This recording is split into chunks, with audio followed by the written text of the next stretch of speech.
So in 490, and then especially in 480 to 79 BC, the Polis on the western shores of the Aegean were confronted with a fact that their counterparts on the opposite side of the sea already knew. That despite the location of the Persians in the heart of Asia, past what Alcaeus had once called the ends of the earth at Babylon, the Persian army could and would march to the edges of its known world, where it could be startlingly effective, even before the satrapy Sardis was established. The Persian invasions of mainland Greece under Datis and then Xerxes brought all of Asia to the Western Aegean. And these invasions thus stand as the point when the majority of the mainland Greeks came into sustained contact with the peoples of the Persian Empire, as the citizen armies and fleets of the Greek polis confronted the multi-ethnic army and fleet of the Persian Empire. Now, one result of this contact and the geographical feats of the invasion was that perceptions of geographical space changed. The oikumene became both The oikumene became both bigger, able to incorporate more peoples and places than before, and smaller. For the Persian army had demonstrated the ease by which these spaces and natural boundaries of the earth could be crossed. And the changing ideas about the shape and size of the world, its occupants, and the feasibility of crossing world space then lead to a question. If the spaces of the world are less regimented than previously thought, if they are not full of hard divisions separated by natural boundaries that divide one ethnos from another, then what does that mean for these ethnic groups who populate the now closer lands of the oikumene if the spaces that kept them separate can now be jumbled? The changing perceptions of world space after the Persian Wars had an effect on the definition of ethnic groups and how they relate to one another, with varying responses. One response is to impose strong social definitions to separate groups, thereby using cultural, linguistic, genealogical, and political criteria to impose distance between Hellene and barbarian, or between other ethnic groups, whether within the Hellene group or outside of it. And this increased socialization of ethnic criteria maintained a separation between groups despite any loss of geographical boundaries and separations. So the sense of a bigger oikumene remained despite increasing ease by which it could be crossed. In Herodotus's Histories, however, we see a different response, one where the historian engages with ideas of geographical space on regional and world levels, where he constructs an overlay for his audience's mental maps that helps to order geographical space on a conceptual level, as well as the various ethnic groups that he discusses and that occupy that space. And this overlay is a set of food zones, areas where grain is or is not grown, where it is consumed or not consumed, and they structure ethnic food nomoi in terms of a baseline. Does this ethnos eat grain as a staple, or do they eat something else? And these food zones and their focus on dietary staples do two things. They organize geographical space on a macro level, with movement across the zones increasingly more difficult the further out one goes, so the further away from grain fields. And they assert relative levels of similarity within a zone and difference across. So in other words, Herodotus employs food nomoi, particularly those around the consumption of grain, to create a system to organize geographical space and the ethne occupying the spaces of the oikumene. So to see how this system functions, we'll begin with a review of how food and geography operate in histories. Food choices are some of the nomoi that define ethne, and these choices include what is consumed in terms of food and drink, and occasionally smoke, as well as how food and drink are consumed, produced, and prepared. When we then turn to geography, we see that Herodotus several times gives regional sketches describing the space of Egypt or Scythia, as well as that of the world map. And these geographical excursions contribute to the ethnographic project of his narrative, but they also engage with the new and changing perceptions of world space following the Persian Wars. So following this review, we'll then turn to the question of food zones in the history and how those zones function first to organize geographical space and second to categorize ethnic groups. And we'll end with the implications of those food zones for wide-scale movement, looking at how food zones serve to advance a basic principle that movement outside of one's food zone is dangerous and even deadly, as food customs unite with geographical space to limit movement out. So we have sort of a social and natural boundary working together to sort of contain movements, particularly the imperial movements of the Persian Empire. Okay, so we'll begin with food and geography. Food nomoi and foodways, which is the cultural, social, and historical context around the production, preparation, and consumption of food, are one of the key ways to define ethne in the histories.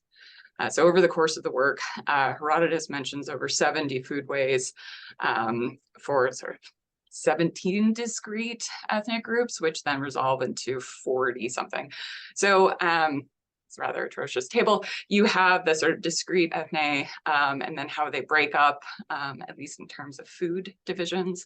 And then you have the citations where their food customs are described there. So the Scythians and Libyans sort of have the most individual groups and food customs, and then the Egyptians come in a close third. Now, in linking ethnic groups to food, Herodotus sort of focuses on a few things. So we have comments on their dietary staples that mark a group as distinct. We then sometimes get additional information on remarkable foods, the manner of consumption, and then distinctive features, which can include particular similarities to other ethnic groups' foods. These ethnographic comments on ethnic foodways are then supplemented by feasting narratives. And we get feasting narratives within an ethnic group and across ethnic or cultural lines. And by and large, with these feasting narratives, when we see them between intercultural groups, they tend to flag failed intercultural interactions or moments when one of the feasting groups has transgressed in some way, whether it's socially, politically, or geographically. We're going to focus on the ethnographic sections today, though we'll talk about one of the feasting narratives with Cyrus briefly at the end. So when we then look at how foodways define an individual ethnos from an ethnographic point, we see that food can define an ethnos as such discretely. So for example, Herodotus defines the Nasamones as those who eat locusts. We then have food defining one ethnos in comparison to another. So the Ethiopians who live south of Egypt are said to use the same seed as the Indian Kalantii. And then we will also see food as a defining trait in contrast of one ethnos to another. So when Herodotus talks about the Golonians and the Budinians, who are one of the mixed Greek-Scythian groups, he contrasts the two through their food as they're compared on other customs. So the Golonians farm and eat grain, the Budinians eat lice. Now, all of these ways of defining ethnic groups through food result from explicit or implicit assertions of similarity and difference for those food-based identity categories that define a particular ethnos or that define multiple ethne in relation to one another.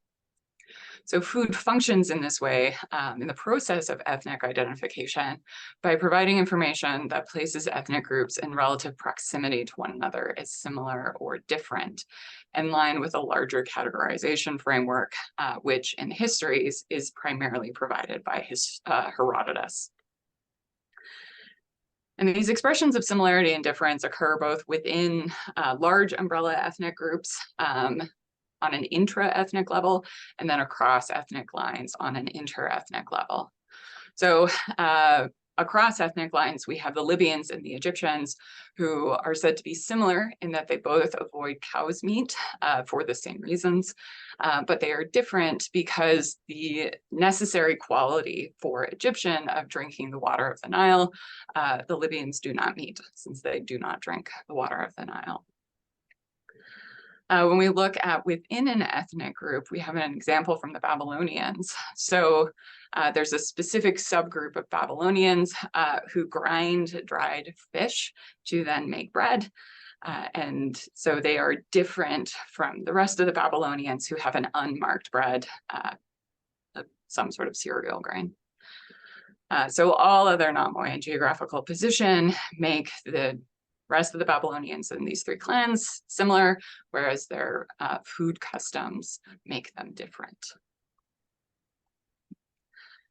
Food customs in the history then tend to appear in the historian's own ethnographic sections, though we do get additional details elsewhere.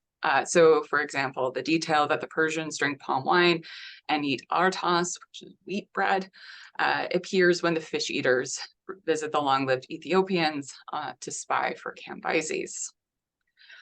For the most part, however, Herodotus is the one providing the food-based markers for the ethnic groups he discusses, which means that the definition of ethne by food primarily follows Herodotus's own externally imposed identification of what consumables are salient for defining one particular ethnos versus another. And this primary external view of food choices as ethnic group criteria thus need not and usually does not engage with how the ethne Herodotus describes were actually defining themselves. And to a certain extent, such a requirement is beyond the point. When we look at how the broad sort of dietary staple is functioning to define groups as similar or different, this can be done from an external view. And when we look at the staples that are important for Herodotus's food-based ethnic categorization, the food that Herodotus focuses on comes from his own food nomoi, and that is the reliance on grain as a staple. So grain is the staple of the Greek diet across the Mediterranean and the Black Sea regions. So we have the broad term sitos, which sort of generally refers to bread and specifically refers to cooked grain and can then also, as the main portion of the meal, extend to food in general. Artos and matzah refer to wheat and barley breads respectively, and alphiton to cooked barley groats and then to food. So cereal is food, right? And then it can divide down. When type of cereal grain needs to be distinguished, we generally see division into puros and krithe, wheat and barley respectively, or the naked wheat of puros into the hulled wheats, or against the hulled wheats of zea and odora.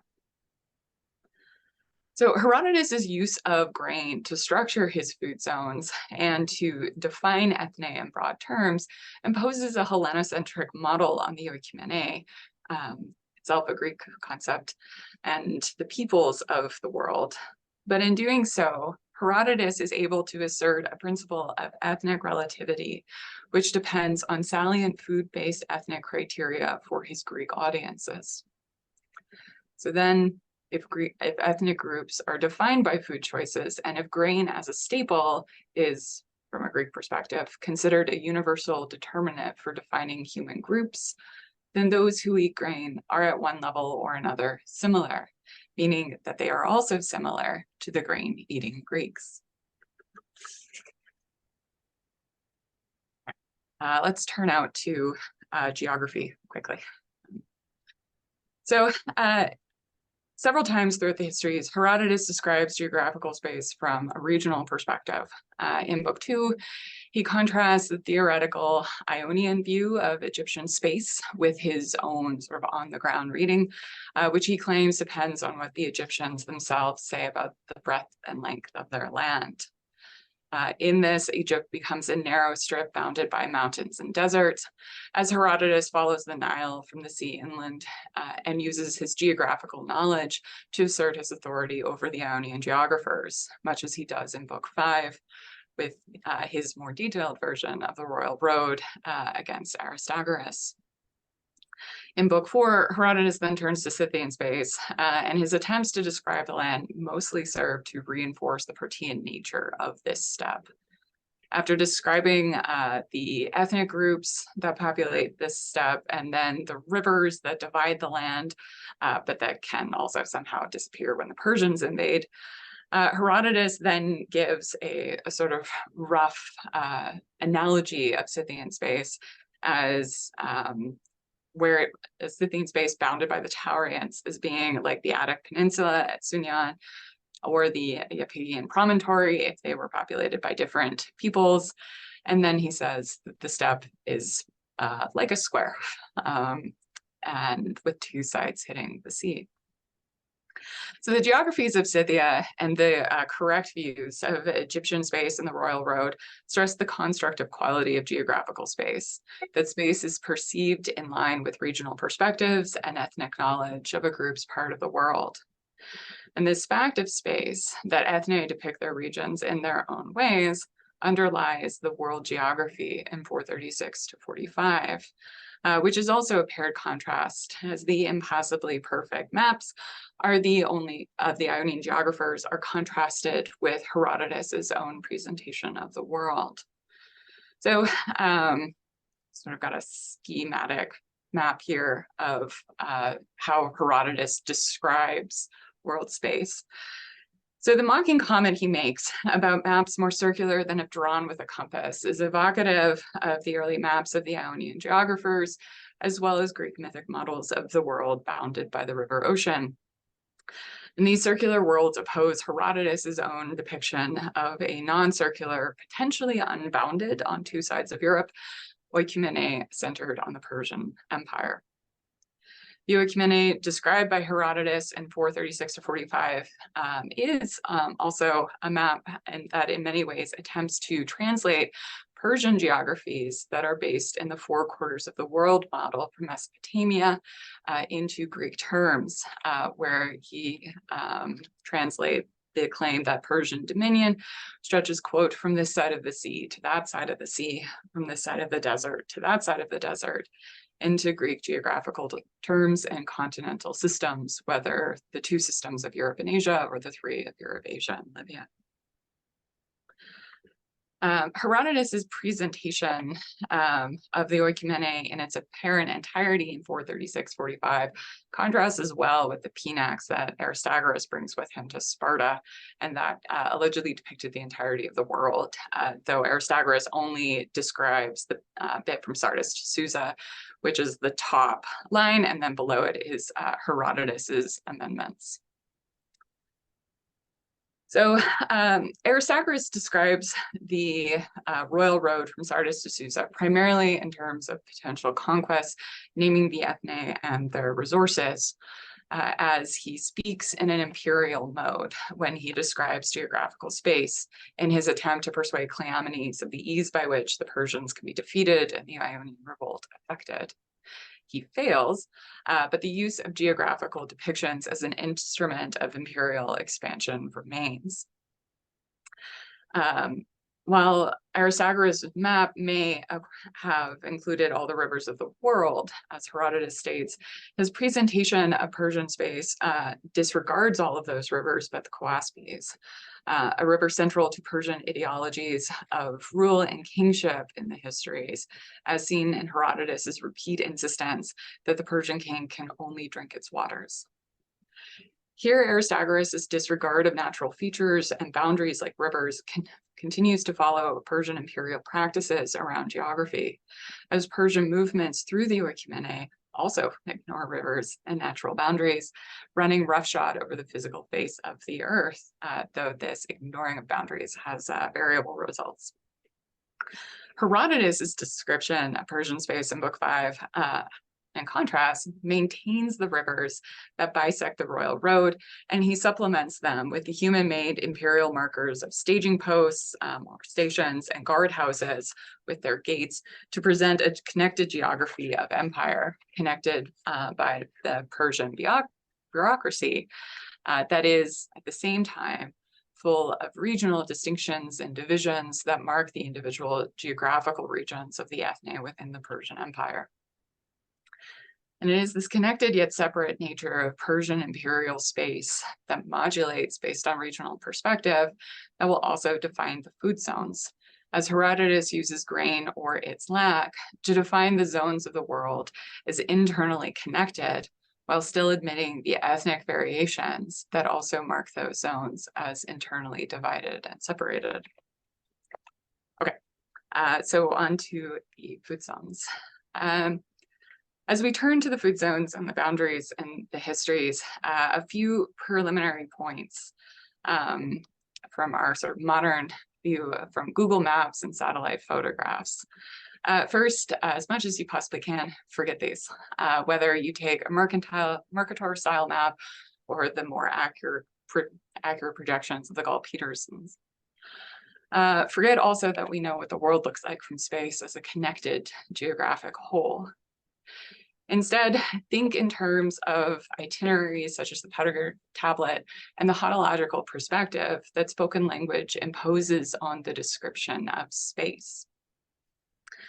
Second, I'm also going to ask you to forget this beautiful composite map that I've been putting up and others of Herodotus's world that sort of fill in the known areas to supplement the places that he discusses in the histories.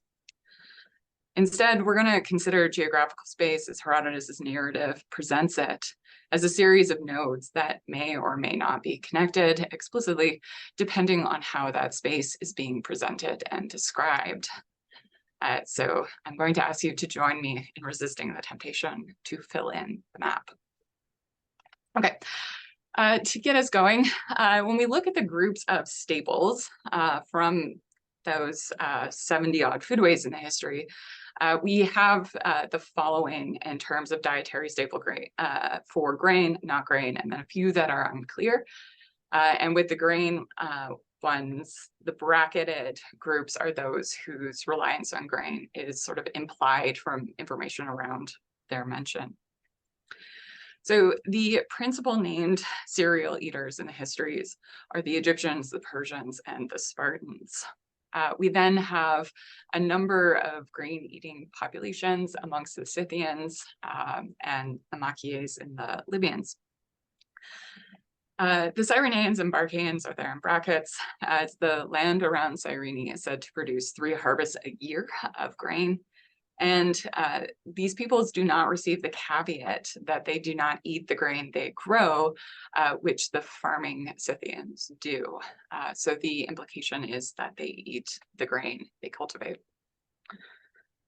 The Babylonians, this is the general group that does not eat fish bread, right? There's so the implication that they eat normal bread, unlike the 3 who do not. Okay.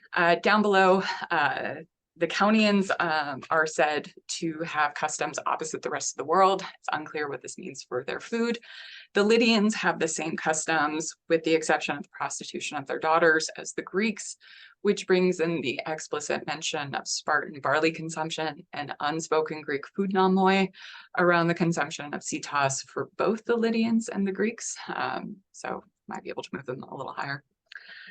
And then in the not grain dietary range, we have a wide variety of diets from fish to insects to vegetarian and vegan diets to the reliance on milk and meat of the nomads into the ritual anthropophagy of the Sidones and the full-blown anthropophagy of the man-eaters.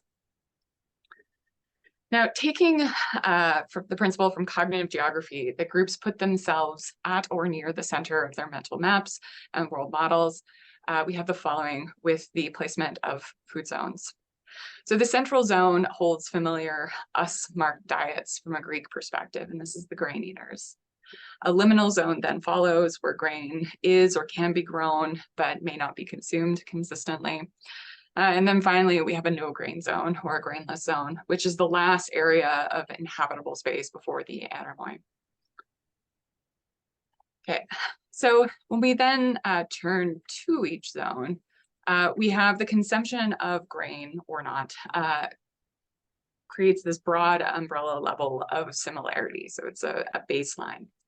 So Egyptians, Persians, and Spartans all consume grain of one type or another, and so share in the definition of being sitophagoi, or cereal eaters, and of the center.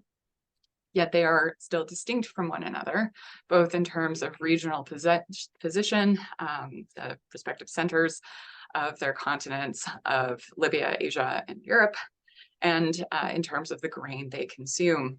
So the Egyptians drink their barley and eat emmer, while the Persians eat wheat and artos, and the Spartans are allotted barley at their messes.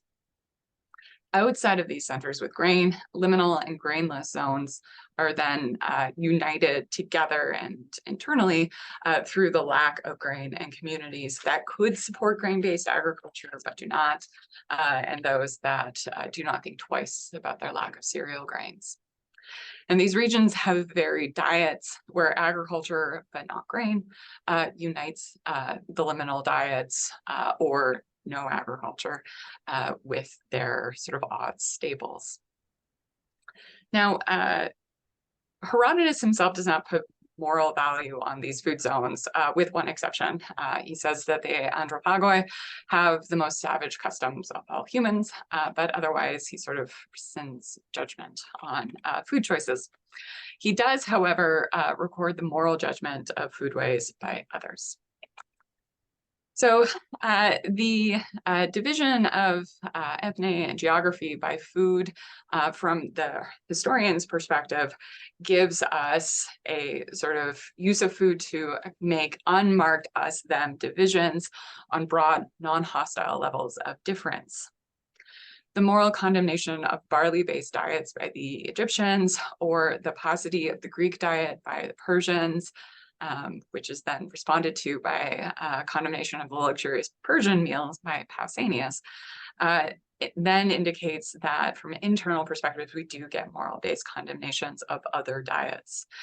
And it also suggests that within zones, here the grain zone, salient us-them identity rhetoric from the perspective of the consumers, whose opinions Herodotus records, is primarily against other grain eaters first, and then liminal or non-grain zones second.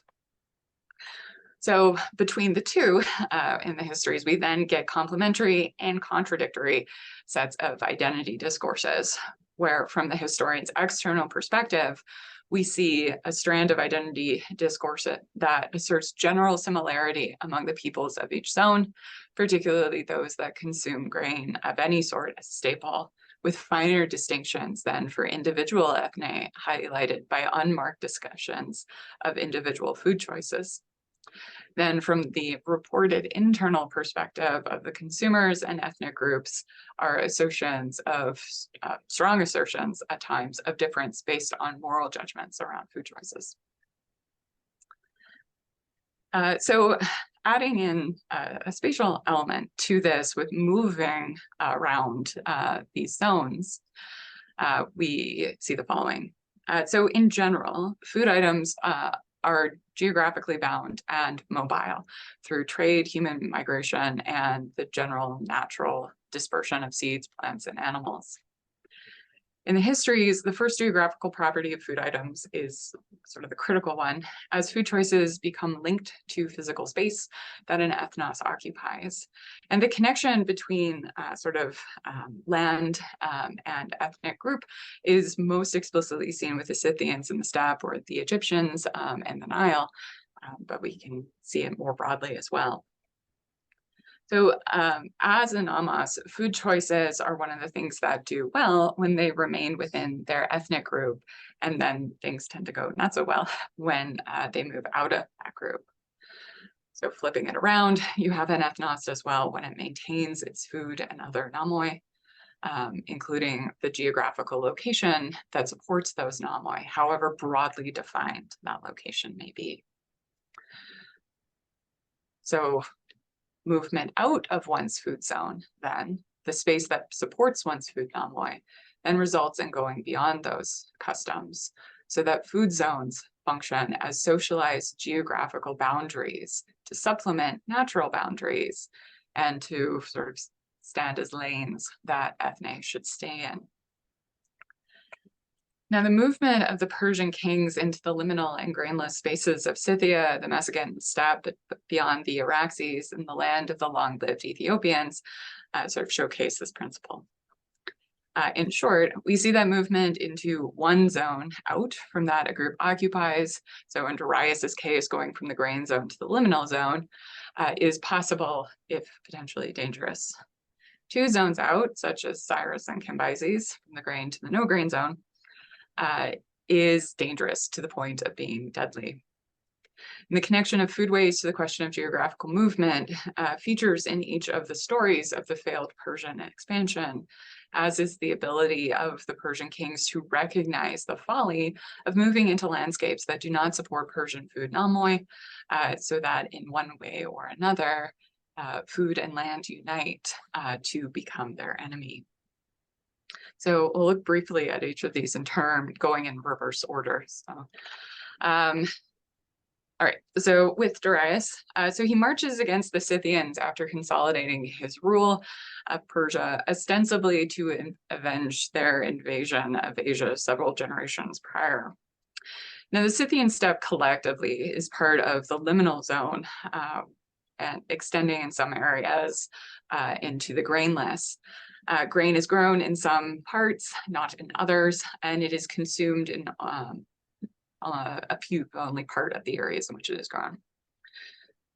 So we have, see the grain eaters there, the Allozones and Callipygi, as well as the Borysthenites, which are a Magnesian colony, and the Galonians are all sort of mixed populations. The farming Scythians grow grain, but they do not consume it, they sell it. So in Herodotus's geography of sort of the Scythian ethne, he sort of proceeds along each of the rivers, and my apologies, there's one that's just X'd out. I forgot to put it in. So as we go along, we have along the Hyannis, we start with the Borysthenites, Milesian colony, and we then move up to the Callipygi, the Allozones, and the farming Scythians into the liminal zone. Beyond them, the land is uninhabitable. From on the next river, from Halea inland, we have the Borysthenites, who also call themselves the Olbia Politae. And we have an uninhabitable region, and then the Androphagoi. Then across the Pantocopes River are the nomadic Scythian peoples, which include the royal Scythians beyond the Garos River and the Black Cloaks. The Galonians are in this area, sort of in the far out geographically, but conceptually they're close as they farm and consume grain. Now, the activities of the mixed Scythian peoples show that grain is possible in the Scythian steppe, even if it isn't consumed regularly within it. And the further out into the steppe one goes, the less grain is practiced. So it tends to be close to the entrance and less going out. Though the outpost of the Galonians with their Greek descent and grain consumption, nomoi, remind us that grain is still possible in this space. So we have a liminal zone bounded in some parts by uninhabitable zones and others by grain-free zones. So when Darius enters this space, it's not fully alien, but it is alien to the rules regulating the production of grain and agrarian landscapes. There are no plow furrows that bracket this land into knowable plots, bounded by boundary stones and the work of human and domesticated labor. Instead, there's only grass, as far as the eye can see, obscuring paths and waterways, animals that could be hunted for food. And so beyond the regimented lands of the farming Scythian peoples, Darius finds a land unmarked by agriculture and without the paths of agriculture. And in this land of no ways, Darius cannot find the Scythians, both because they have adopted the formless, pathless movements of their land, and because Darius and his men are creatures of the farmed, tract lands of the grain zone. So to make it out of the steppe, Darius must follow back the path that his army made on their way in so that he can reach the bridge he ordered constructed. These man-made features organize the landscape enough so the Persians can, at some cost, return to their space, while the paths and bridges they made foil the Scythians, who have need of none, nor experience of any. Now, Cambyses' decision to invade the land of the long-lived Ethiopians is also an invasion of revenge, this time for the slight the Persian king perceived upon receiving the report of the fish eaters on the long-lived Ethiopians. Now, the fish eaters, like the farming Scythians, are a liminal people here from the edges of Egyptian space at Elephantine, who have a non-cereal-based diet, fish. They are able to travel to the long-lived Ethiopians, whose grain-free existence is confirmed by their king's comparison of bread, and thus the wheat that made it, to dung. Their milk and meat diet, with the latter provided autonomously by the table of the sun, puts them firmly in the grainless zone. Now, the fish eaters are one zone out from the long-lived Ethiopians. Cambyses, however, is two, and here the trouble lies. As he marches to the long-lived Ethiopians, he has to confront increasingly unfamiliar lands and grain zones. And as he marches, his men succumb to the land, trading grain for increasingly other foods in their attempts to survive. So they eat the pack animals, then they turn to wild vegetation, and then to grass. And when that finally runs out, they select every 10th man to consume.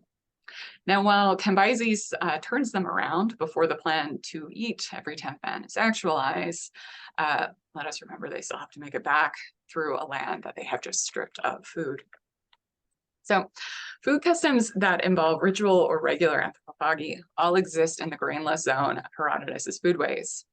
So in traveling to and through the grainless zone, Cambyses' army lose themselves and their grain-based food nomoi. And while Cambyses eventually has the sense to turn around, he does considerable damage to his army and to himself, as the invasion against the long-lived Ethiopians is one in a slippery slope of bad decisions that will lead to Cambyses' demise. So finally, there's Cyrus and his attack on the Massagetae, who live beyond the Scythians towards the Isidones and past the Araxes River. This event is a bookend of power gained and lost through a feast. So Cyrus gained power by providing the Persians with a feast that persuaded them to join him in a revolt against the Medes. And he lost it after a deceptive feast that saw the capture and suicide of the son of Thamyris, the queen of the Massagetae. And the second feast fails for a couple of reasons. One, it's in the wrong place, and it is set for the wrong reasons. So full of bread, wine, meat, and the good things of an agrarian center, the feast as an institution of the center in the histories fails in the grainless zone of the steppe.